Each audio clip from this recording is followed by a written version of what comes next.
E se eu te dissesse que é possível utilizar ferramentas da psicologia para conseguir tirar uma nota maior na redação? É justamente sobre isso que eu vou falar no vídeo de hoje, então vamos embora.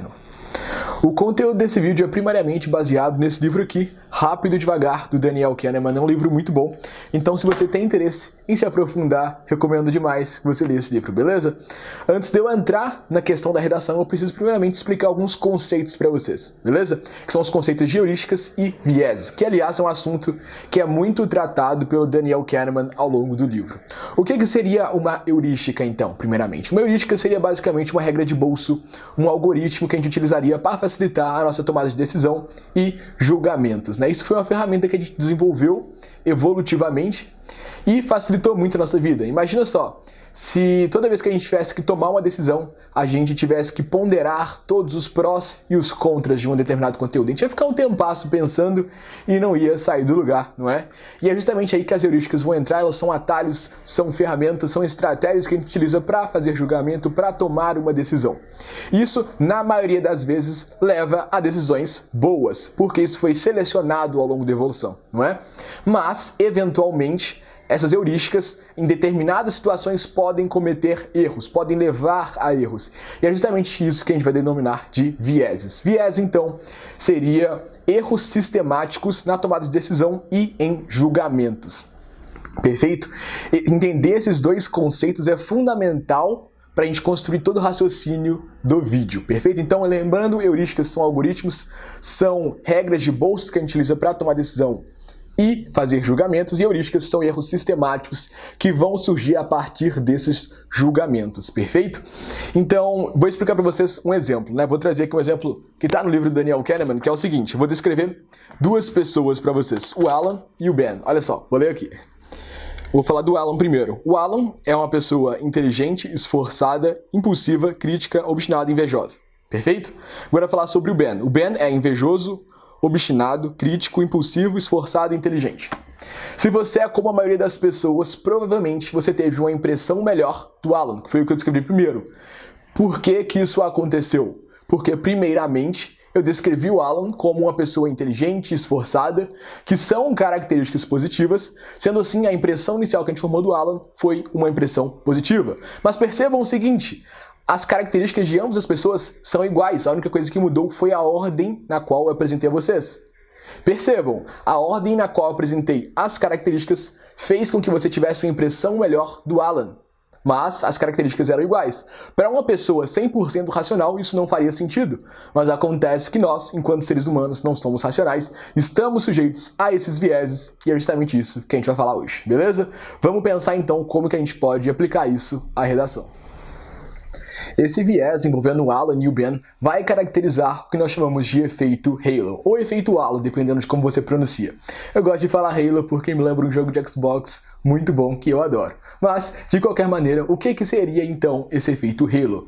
Ele seria caracterizado pela busca pela coerência exagerada. Ou seja, a gente vai querer gostar ou desgostar de tudo em uma pessoa, muitas vezes não tendo observado todas as características. A nossa impressão inicial, então, vai influenciar a forma como nós a julgamos. Vou trazer um exemplo para isso ficar um pouco mais claro para vocês. Imagina que você está lá numa festa, está curtindo, encontrou uma menina e começou a conversar com ela. Você achou ela super legal, muito gente boa. E se eu te perguntasse qual que é a probabilidade, se você achava que essa menina contribuía para a caridade? Você provavelmente ia responder que sim. Mas observe o seguinte: você conversou com ela, você achou ela muito legal, mas você não tem nenhuma informação acerca de sua generosidade. A impressão inicial que você formou dela na festa influenciou o julgamento que você fez posteriormente. Percebem isso? Você fez o julgamento sobre a pessoa sem ter informações sobre aquilo. Isso, ao longo da evolução, você utilizar-se da sua impressão inicial para fazer outro julgamento acerca da pessoa pode até ter funcionado muito bem, mas eventualmente isso pode levar a erros. E é justamente esses erros que eu estou querendo que vocês percebam. A gente pode utilizar essa impressão inicial a nosso favor. Se você tem uma impressão inicial boa de uma pessoa, então você tende a associá-la, mesmo sem saber, a outras características positivas. Agora, se pensarmos na situação oposta, se você tem uma primeira impressão negativa, você tende a associar outras características dela que você não tem certeza a coisas negativas, não é? E isso vai nos levar ao próximo ponto, que é como aplicar isso à redação. Vamos lá. O ponto central aqui, então, é o seguinte: como que a gente pode aplicar esse efeito halo à redação, não é? Vamos entender, então, como que isso é corrigido. A gente tem um corretor, e esse corretor, ele é humano. Vocês entenderem isso é óbvio, né? Mas vocês entenderem isso é fundamental. Por quê? Por ele ser humano, ele vai estar sujeito a esses vieses. Todo ser humano está sujeito a vieses, algum em maior ou menor proporção, não é? Então, entenda o seguinte: o corretor está sujeito a vieses, inclusive o efeito halo. E a prova disso é o próprio Daniel Kahneman, autor desse livro aqui, descrevendo como que ele percebeu esse efeito na vida dele. Se liga só, eu vou ler um trecho aqui para vocês, isso vai ficar um pouquinho mais claro. Olha só. Comecei a desconfiar que meu sistema de notas exibia um efeito halo, e que cada primeira pergunta avaliada por mim tinha um efeito desproporcional na nota geral.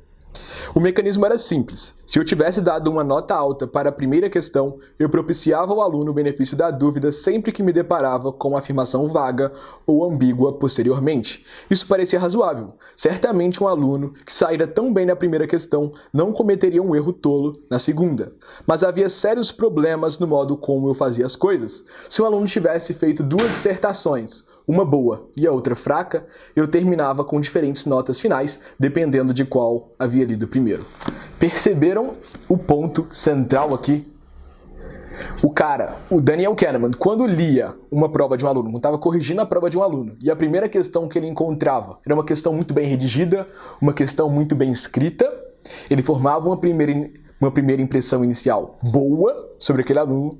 Isso influenciava a forma como ele julgava o resto da prova. Se tivesse começado bem, ele dava o benefício da dúvida posteriormente e atribuía uma nota maior nas outras questões. Pensem só, Daniel Kahneman, prêmio Nobel de Economia, psicólogo, estuda todos esses vieses, estava sujeito a esse viés, a esse efeito halo. Vocês acham que o corretor, que muitas vezes nem está ciente que esses vieses existem, não vai estar sujeito a eles? Obviamente, ele vai estar. E além disso, percebam o seguinte: um corretor corrige em média 100 redações por dia. Um corretor do Enem corrige em média 100 redações por dia. Você acha que ele vai ficar parando para refletir racionalmente sobre cada texto que ele corrige? Obviamente não. Então, muitas vezes as impressões que a gente gera nele influenciam na nota que ele vai dar para o nosso texto. E como que a gente causa uma boa primeira impressão? Escrevendo o início do texto bem. E qual que é o início do texto? É a introdução.